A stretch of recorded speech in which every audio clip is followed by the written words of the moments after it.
قال موسى لفتاه لا أبرح حتى أبلغ مجمع البحرين أو أمضي حقبا فلما بلغا مجمع بينهما نسيا حوتهما فاتخذ سبيله في البحر سربا فلما جاوزا قال لفتاه آتنا غداءنا لقد لقينا من سفرنا هذا نصبا قال أرأيت إذ أوينا إلى الصخرة فإني نسيت الحوت وما أنسانيه إلا الشيطان أن أذكره واتخذ سبيله في البحر عجبا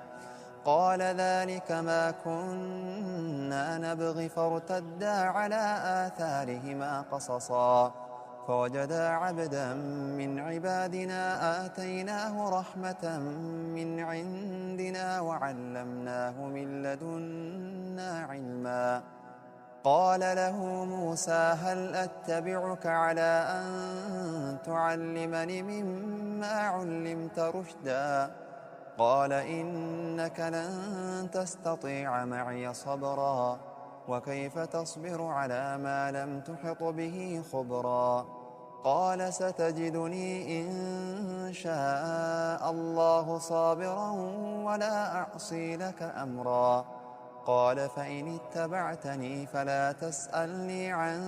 شيء حتى أحدث لك منه ذكرا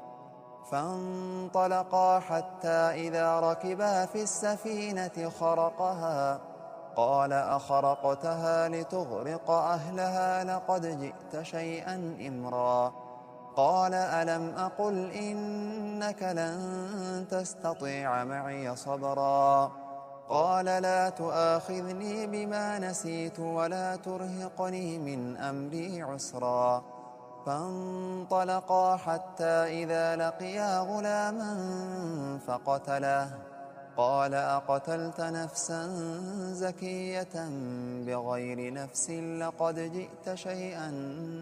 نكرا قال ألم أقل لك إنك لن تستطيع معي صبرا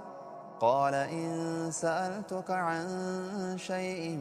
بعدها فلا تصاحبني قد بلغت من لدني عذرا فانطلقا حتى إذا أتيا أهل قرية استطعما أهلها فأبوا أن يضيفوهما فوجدا فيها